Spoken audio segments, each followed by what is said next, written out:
Aloha. Welcome to American Issues Take One. I'm Tim Apicella, your host, and today's title is No Nukes or Regime Change. USA Stumbles Towards War. On May 1st, 2003, President Bush stood on the aircraft carrier, the Abraham Lincoln, dressed in a Navy flight suit, codpiece and all, and he gave a speech about victory, about the Iraq invasion and how the war was going. He declared total victory.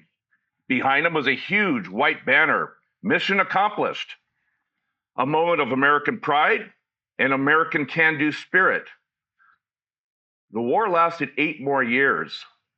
Thousands of US troops were killed, thousands more were dismembered, and $3 trillion was added to the national debt.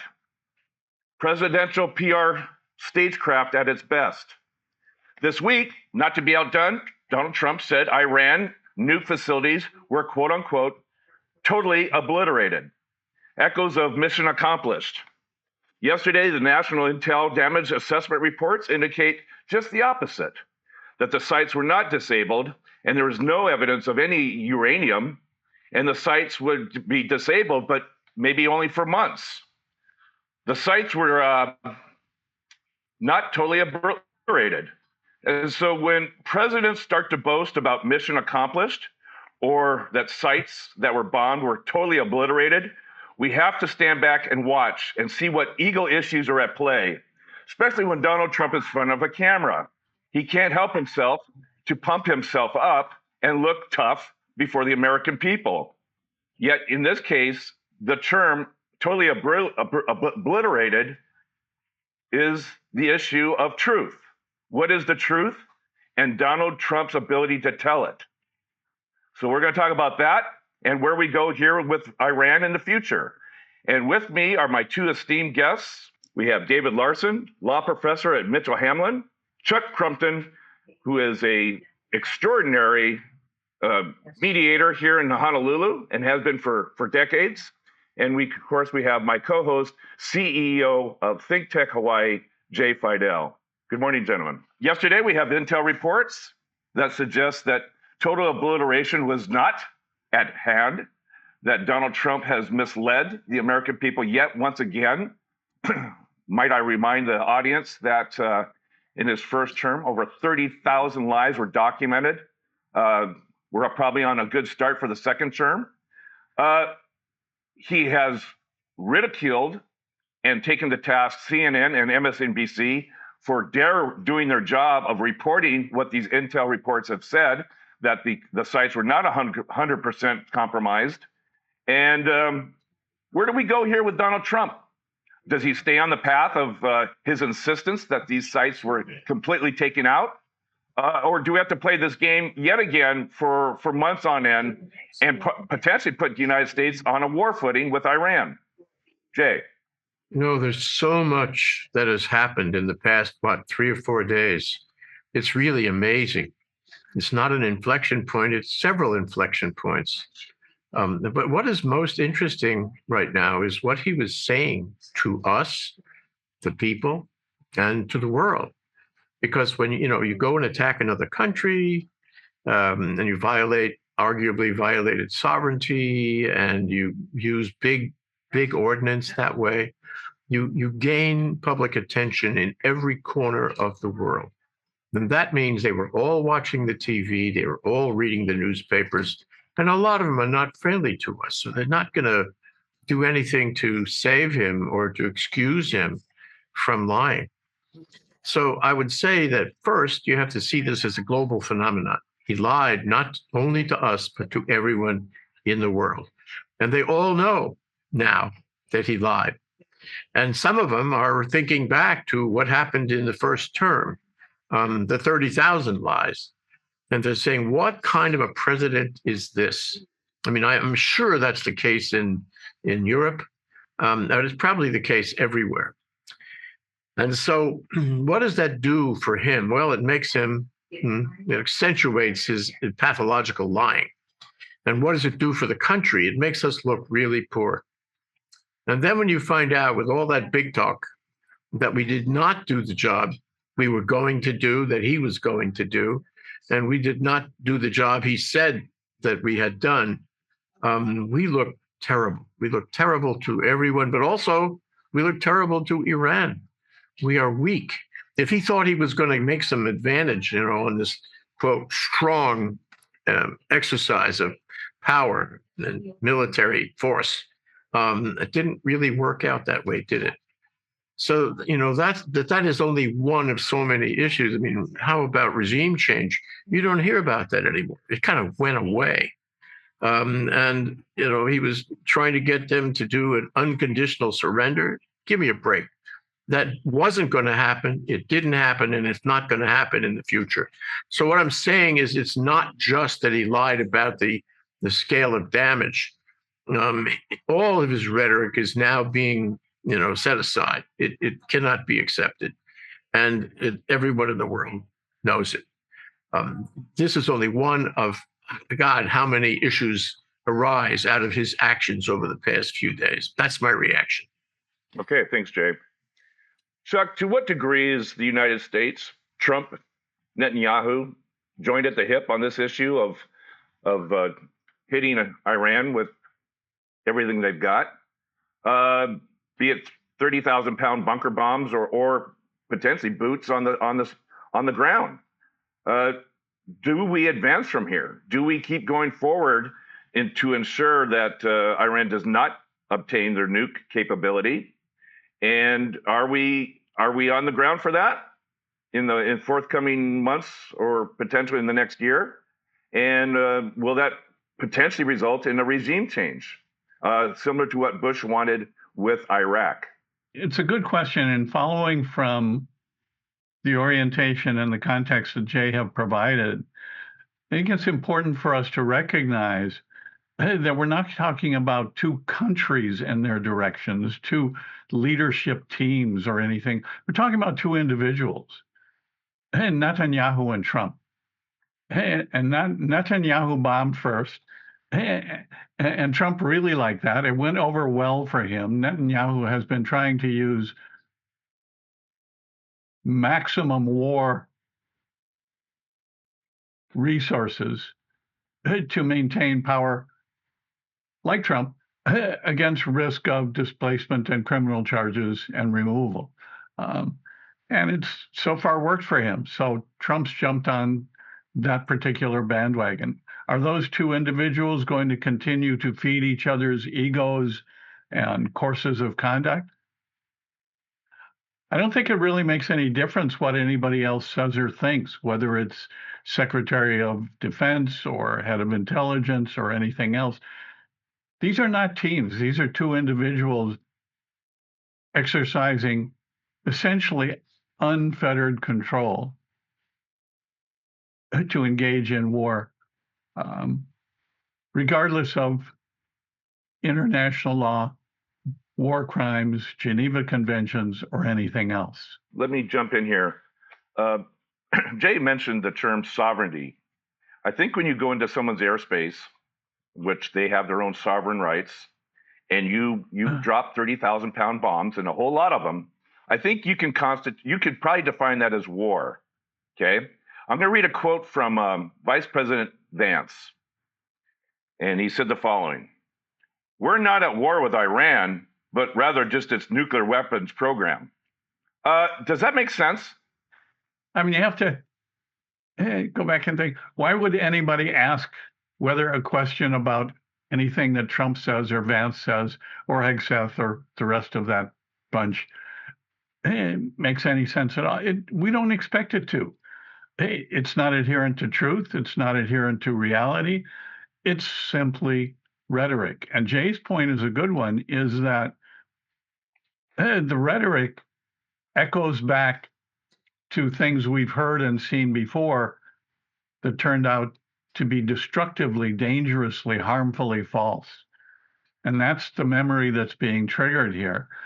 And the question is, what are Trump and his team going to be able to do to redirect the national memory and awareness away from that understanding? I guess my reaction is, my God, we have the commander-in-chief in charge of the most powerful military, probably in the history of the world. This isn't a matter of his hands got caught in the cookie jar. He is once again lying flat out to not only Americans but to the entire world on the condition and state of Iran's nuclear capabilities. And I maybe it's just me. Maybe I'm just still not hypnotized to the fact that he's a chronic, habitual liar. And it's no small matter that we're dropping 30,000-pound bombs on a country in the Middle East, which could easily sleepwalk us into a major global conflict. Am I just not with my own senses and feeling that this is a problem? I think you guys know it's a problem, but what about the rest of the Americans? Is this just another headline for the next week? I think you and Jay have made a really good point. And what we're seeing is not new. It's not different. It's what we've been seeing for a period of about 9, almost 10 years now. And that's not only continuing, it's amplifying. And so the question is anything going to happen with national awareness and response or alternative voices or leadership that's going to change that direction? All right. That's a good answer. And sorry if I put you on the hook there, but you've been away, and this is how we pay you back for leaving us. All right. Thank you very much, Chuck. Hey, David, Iran has created this for decades now, proxy terrorists around the world, be it in Yemen or wherever. They've used their oil revenues quite well in the theater of terrorism. Will Israel accept just the elimination of nukes capability for Iran, or will Israel demand a regime change because of these proxies that have been going on for years and years and years? There's been some, if you've been watching the news, our president has appeared and assured us that the parties are now so tired of being in conflict that he's pretty sure it's going to stop here, and that he doesn't really even need an agreement, that they're probably just going to give up. They're just so tired. And then he used an epithet to kind of make his point, very presidential of him. So no, that's not going to happen. It's just ridiculous. That's a pure fantasy. Tim, going back to that comment you made about that we're not at war with Iran, we're at war with only the nuclear enrichment part of Iran. The late night comics were having fun with that. They said, well, that's the same as saying, I'm not having an affair with Sheila. I'm just having an affair with parts of Sheila. So I think that this is okay. I think this is unprecedented in a sense. A lot of analogies have been drawn to Watergate and what President Nixon was doing and kind of Congress's response to that. I think there's a general sense that in spite of everything Nixon was doing, he still understood criminal law and responsibility and understood that if he broke criminal law and got caught, there's probably going to be some consequences. This president has a very different idea. Said, I'm just above the law. The law has no relevance to me. I can ignore court decisions whenever I want. I can ignore statutes. So I think we're seeing something we've never seen before. Mm-hmm. In terms of where is America right now, I think recent polls have shown that people disapprove of this bombing of Iran. They're losing confidence in his ability to handle any kind of international conflict. I mean, let's go back and remember he was going to resolve the Ukrainian-Russian conflict in 24 hours. That certainly hasn't happened. He's made all kinds of promises that he has not fulfilled. So I think people are finally maybe starting to turn the corner, saying that he's not going to be able to come through on these promises. I think some of the even the Republicans in Congress are questioning this bombing. We've got, in the Constitution, I think it's Article 1, Section 8, says that Congress has the power. Congress has the sole power to declare war. And is this a war? Is this not? This administration would say, well, I'm commander-in-chief. As commander-in-chief, I can do this. But what the commander-in-chief provision of the Constitution says that once war is declared, then you are the commander in chief. It doesn't say you have the power to declare war. So I think some people in Congress, including Republicans, are starting to say that even though we've accepted our role as pure minions up until now, maybe on this issue we need to kind of reassert our authority and put some checks on the ability of the president to just go on and start dropping the biggest bombs in military history on foreign nations. We haven't declared war. There's not been official congressional declaration of war since World War II. Has there been military involvement? There has. So that's what's kind of murkied up the waters, the fact that there's been military intervention since World War II with never a formal declaration of war. One difference is that, at least in the past 2 decades, is when there's been military action, it's been targeted at terrorist groups. It's like we're going after terrorist groups. And this is fundamentally different because this is going at the core of a sovereign nation. And one of their central components is that we're gonna enrich uranium and provide power for our country. This is clearly an attack on a sovereign nation that's different than the past couple of decades that were justified as attacks on terrorist groups. So I think we're looking at something different now. I think that many people who've been ignoring what Trump has been doing are starting to sit up and pay attention. If there's with warning, Iran shot some missiles in Qatar, an American base, so nobody was apparently hurt or killed. But if somebody gets hurt or killed, I think American sentiment is going to change very quickly. That we don't support this action.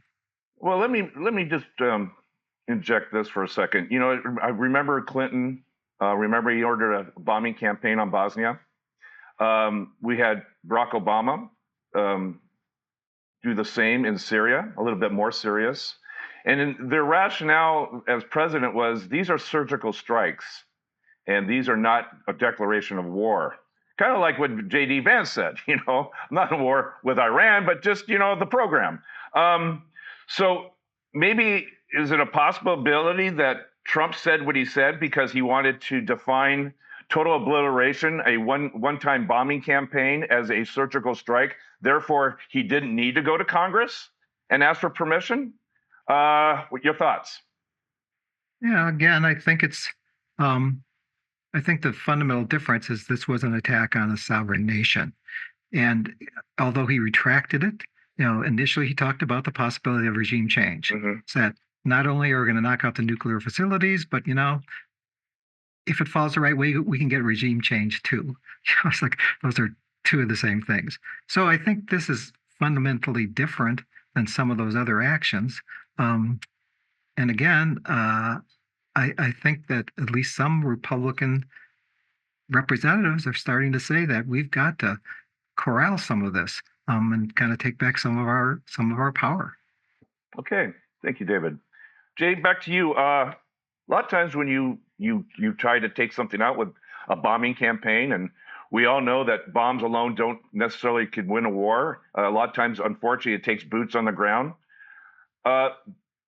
The fact that we have intel reports that said the job wasn't done, is that a green light for them to go back in again, even though there's an existing truce between Israel and Iran?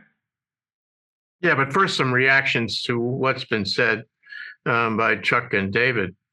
Although we don't like people violating sovereignty, and that has been the liberal world order since World War II, we don't like that. The fact is that Putin did it on numerous occasions, not just Ukraine, and we're doing it. Okay, and we see fit to go into another country and drop bombs on them and call it parts of Sheila. I love your expression, David. Parts of Sheila. But the fact is that that's the new world. The new world is you can do that. You can violate sovereignty and get away with it. You can go and do parts of Sheila and get away with it. And I think we're in a new place. Okay? Whether this happens again, whether Iran sees this as a moment for retaliation, it depends on this very flimsy truce, this flimsy ceasefire. If you recall the sequence, the first thing that happened on the ceasefire, that it was that Trump announced there was a ceasefire when there wasn't a ceasefire. Incredible. Another incredible lie. And my God, are we all being gaslighted yet still again? What ceasefire? And they both denied it. Israel, no comment. And Iran, no, there's no ceasefire. Now Trump keeps on saying that. This is the way he operates, isn't it? He repeats it again and again until it becomes a kind of reality. And then he puts the arm on Israel and I suppose on Iran and threatens them. And then presto, there's a ceasefire. Now, whether that ceasefire can last is sort of a function of Middle Eastern culture. Ceasefires, you can put me on the record for this one. You can quote me from now till ever. Ceasefires in the Middle East don't last. They never last. And this one, is not likely to last either.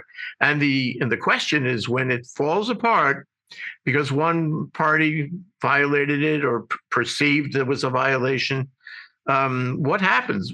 How aggressive is the retaliation at that point? I think it's still a cauldron. And I also lay this directly on Trump's, doorstep.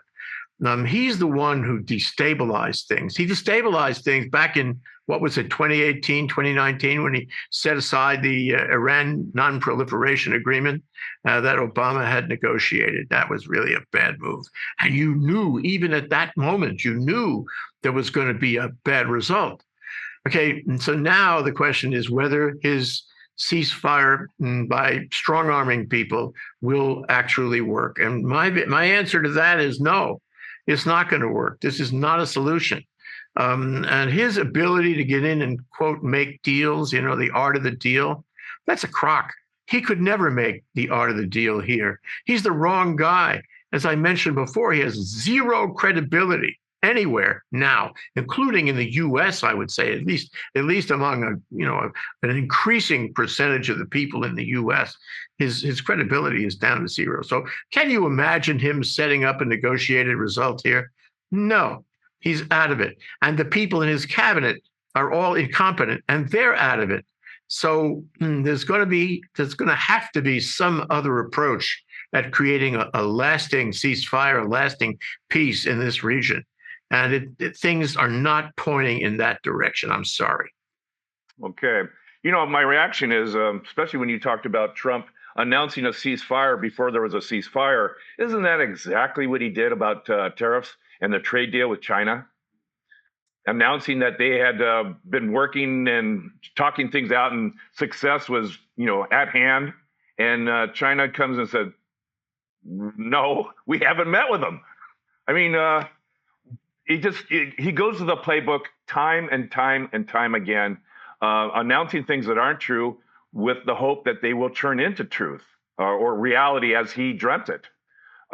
Is this the guy that we want in charge of the nuclear button for all the warheads we have in the United States? So interesting you should mention that you should raise that.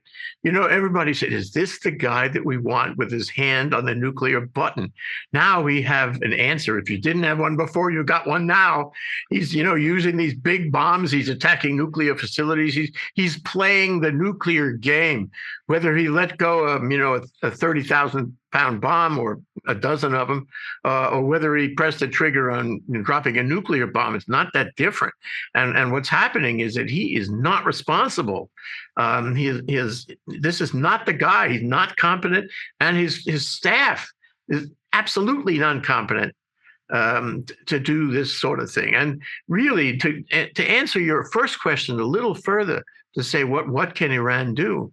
Iran has lots of options, deniability options, where it can, attack and retaliate without being obviously responsible. Terror proxies in the Middle East, and how about this? Terror proxies in the U.S. Mm-hmm. If you look at the big picture and you sort of, see it at the 100,000-foot level, that would seem appropriate for Iran to do something dastardly in this country and then deny that it had anything to do with it. So stand by, because his counterterrorism expert at Homeland Security is 22 years old, okay, and has no experience whatsoever in government, or in counterterrorism. How he could appoint this guy is beyond me.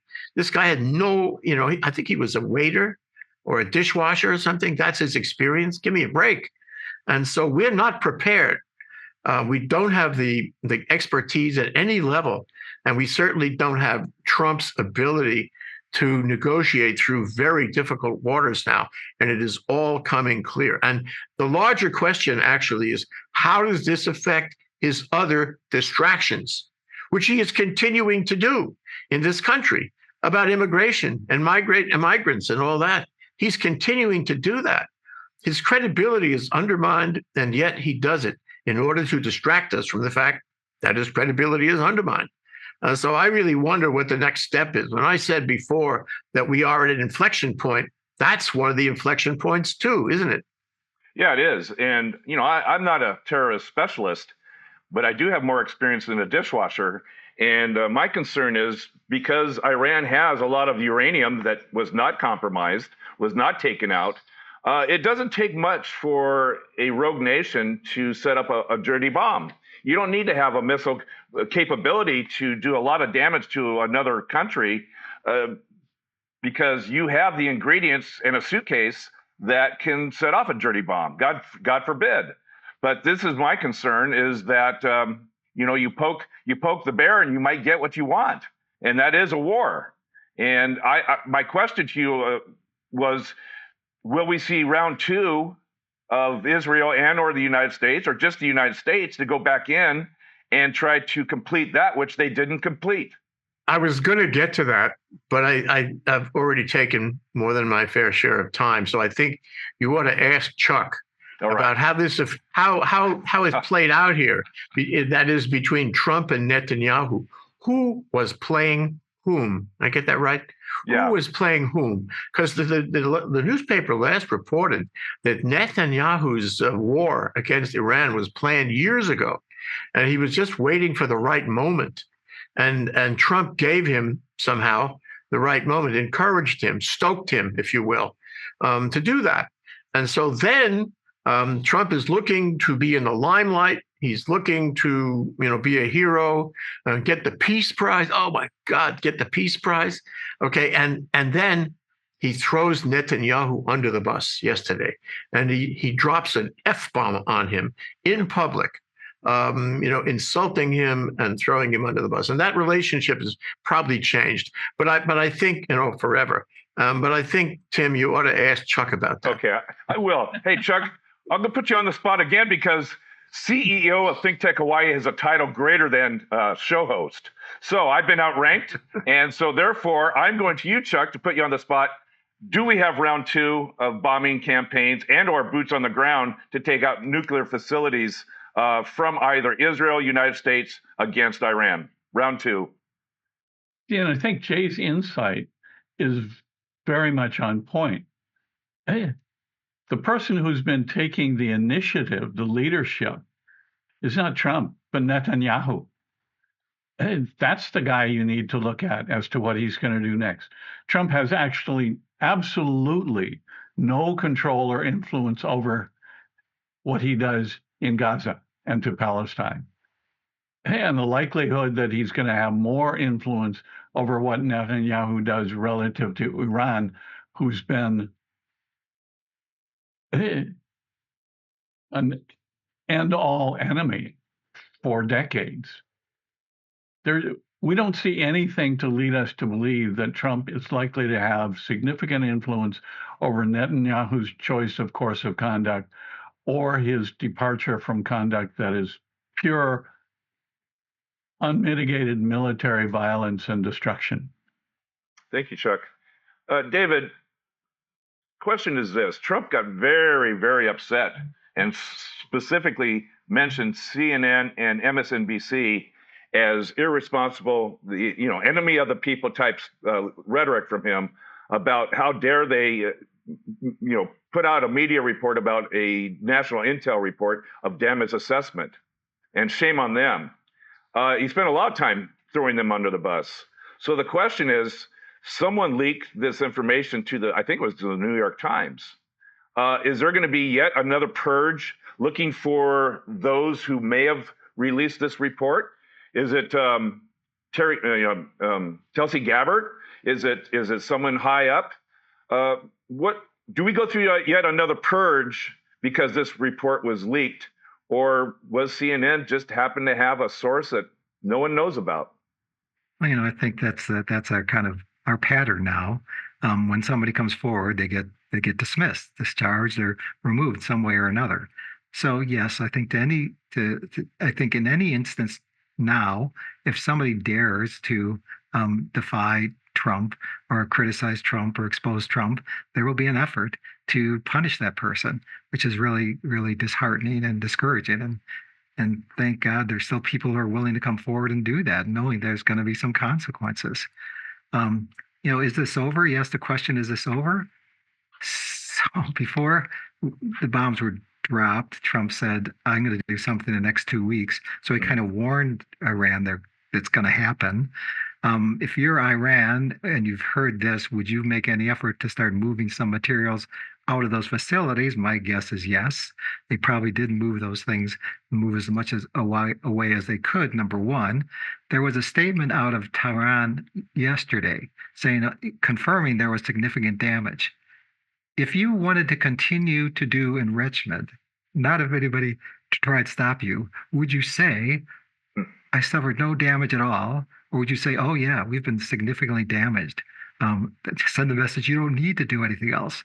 So I suspect that that there wasn't enough damage, but they're saying there was, just to kind of blunt any other efforts to create any more damage. Just saying, we were crippled. You don't need to come back and get us again. But unfortunately, there's no way this is over. In the last 48 hours, when Trump started to swear, it's almost a sense that I'm washing my hands of this. I'm so disgusted and tired of this. I'm just going to swear. I'm just going to walk away. And that's really troubling in the sense that, when an arsonist throws a match and just kind of turns his back and walks away, that's a frightening situation. You can't inflame the situation, support one of the parties, lend them destructive armaments, and then say, I'm just washing my hands. I'm done with that. So that part of it is particularly frightening. Yeah, I mean, that's what he's doing with Ukraine, basically, almost. He's going to walk away from Ukraine. If he doesn't get what he wants in a week's period of time, then on to the next topic, on to the next thing that holds his interest. Excellent points, David. Thank you. Before I go around for last thoughts, I thought I'd just ask each of you whether or not Israel and the United States was justified to do this bombing campaign. I'll start with you, David. I mean, I'm always of the ilk that I don't like bombing campaigns, and if there's any possibility of getting some kind of negotiated arrangement, which I think at one point we had an arrangement with Iran to kind of control their enrichment development, that's the route we should pursue. Trump said, when asked, why did you decide to go in now after your own head of national defense, Gabbard, says that there's no dangerous enrichment here. He says, I had a feeling. I just had a feeling. If that's what we're running on now, it's kind of impulse, the sense of feeling. That's terrifying. That's all I can say. That is terrifying. Hence our discussion earlier about a man who has a finger on the button potentially that can impact the future of the rest of the world. So thank you, David. Chuck, to you, same question. Justified, not justified? The traditional world order principles that would relate to responding to that question of justification have even entered the mind of either Netanyahu or Trump, nor are they likely to, for the reasons that you and Jay and David have set forth. We see no reason to think that that's going to change. It doesn't matter to them. Nope. Doesn't matter. Yeah, you're right. Jay, justified, not justified with his bombing action event with Israel and the United States? Yes, justified. But I would like to add a couple of things. Was it justified now? And was it justified in the way it was handled? And was it justified in the way in the after the fact, play acting that was done? Probably not. But as a matter of policy, at some point, this had to happen because Iran was not backing down. Iran continued to build nuclear weapon. Iran continued to do terror proxies all over the Middle East without regard to life or limb of anybody in the Middle East, especially the Israelis, from the river to the sea, kill all the Americans, kill all the Israelis. They said it. Their people said it. Everybody in town said it, and that was their policy. And, it's like Golda Meir, her most famous quote was, you can't negotiate peace with someone who is sworn to kill you. And she was right about that. She was right then in the 70s, and she would be right today. So the question is how you handle it. You can't let them, I would not disagree that you can't let them have a nuclear bomb. You can't let them do that. And I would say, though, that the negotiation attempts that Trump tried to restore the non-proliferation agreement that had been negotiated by Obama earlier were really weak. But his skills at negotiating deals are really weak. He never got to first base with them. Think about it. Over the past few months, he hasn't achieved anything in terms of restoring that deal. But a better man would have, or woman, would have negotiated something to give global comfort on that. But for the lack of global comfort, some kind of action to destroy that nuclear facility was indicated. Remember Stuxnet. You remember Stuxnet, right? This was Obama's cooperative deal with Netanyahu back during the Obama term to have high-tech software delivered to those centrifuges so that they would spin out of control. And this put the whole nuclear program way behind for months and years back when. Now, that would have been clever. That was clever. And so this was not clever. I would say this was not clever. And the run up to it in terms of Trump's attempts to negotiate, that was not clever. And he couldn't negotiate anything. And he can't negotiate anything now. So what are we going to do? There's no good answer. I guess what still is ringing in my ears here is David's comment about military action based on his intuition. And that is a frightening perspective. Well, I want to add something, if I may, and that is that the whole affair about the release of that report. Mm-hmm. Let's assume that there are certain facts that are real facts. One is there was a report. There was an intelligence report. And it was probably something that Telsi Gabbard had before and led her to say that, there was no immediate threat of a bomb from Iran. And let's assume that somebody, I forget, Carolyn Levitt said it was a low-level person who released this very high-level classified document. That's interesting that a low-level person would have control over a very high-level classified document. That's absurd. Anyway, so this got released. That's another complete failure on the part of the intelligence community. Okay, and then you have, she makes a public statement. Whether she was driven by some ideological view or ethical view is hard to say, because she's a special case and it's hard to find value with her. But then now Trump says, I'm going to get you. Whoever did this, I'm going to get you. I believe that Tulsi knew about the report. I think that's easy. She knew about the leak. She might have been responsible for the leak. Okay, and she's the one he's talking about. Who else could it be? It couldn't be Kristi Noem. Kristi Noem is out of the picture, and literally in every way. She was not involved. She doesn't know about counterterrorism either. So the question is, what happens now? Because he's probably going to throw Tulsi under the bus. It'll be a wonderful distraction. Okay, and Tulsi isn't going to go easy. What has she got to lose if he throws her under the bus? She has some other shoe to drop. In my view, that she has another shoe that will fall. and it will be eschew attacking Trump about this intelligence report and the reveal of it. All right. You've heard it here on American Issues Take One. And with that, we go to final thoughts. Thank you, Jay. David, your final thoughts on this topic? Well, we need to stay tuned. One thing I'll be paying attention to is, keep looking for that turning point. That's what's going to happen. That's going to finally motivate Congress to start doing their job. I mean, it's like one thing after another. Is this finally the thing that is going to say that we actually have a responsibility to act like House of Representative members and our power to declare war and to shut things down like this? Is this finally going to do it? Polls are saying that people disapprove of this bombing under these circumstances. So I'm paying attention to that. Maybe this is the turning point where we don't need a lot. We don't need a lot of defection in terms of changing the majority in the House, just a few defectors. I got the sense listening to some members of Congress yesterday, they were none too pleased that their meeting was canceled, and most likely as a direct result of the intel report that was coming to the media's attention.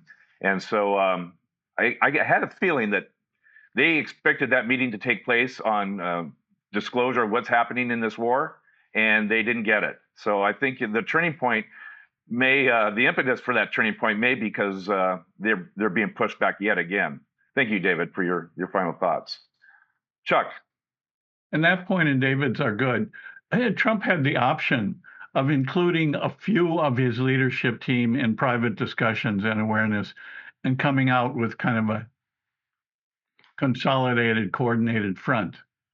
He doesn't work that way. He's not a team guy. And he will throw them under the bus.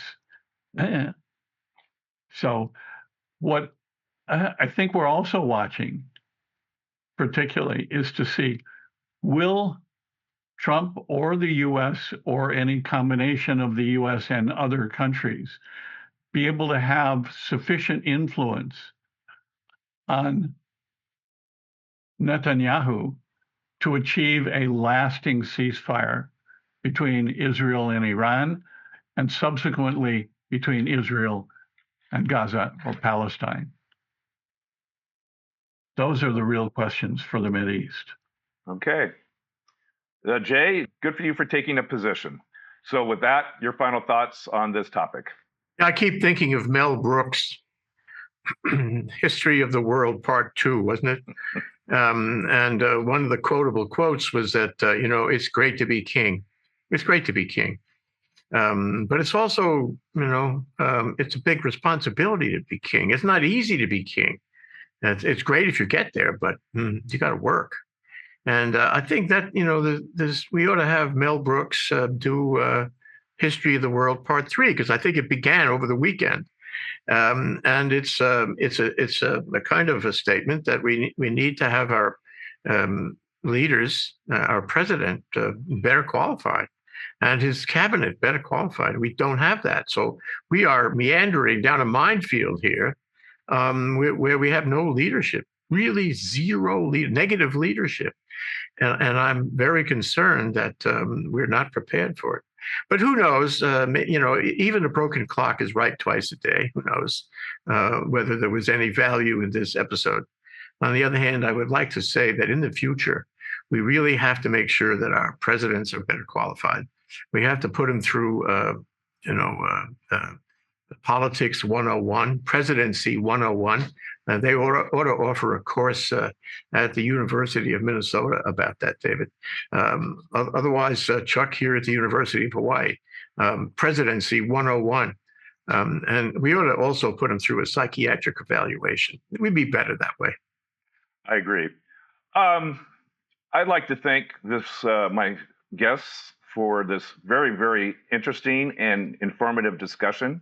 David Larson, Chuck Crumpton. Before we depart, I'd just like to say that the quotation of mission accomplished or totally obliteration, it's now a part of history. And to quote Mark Twain about history history doesn't always repeat itself, but it often rhymes. And so with that, Jay, my co-host, thank you very much. I'm Tim Apicella, your host. This has been American Issues Take One. And as they say back in the day with sign-offs from news organizations, stay tuned, news at 11. With that, we'll see you next week. Aloha.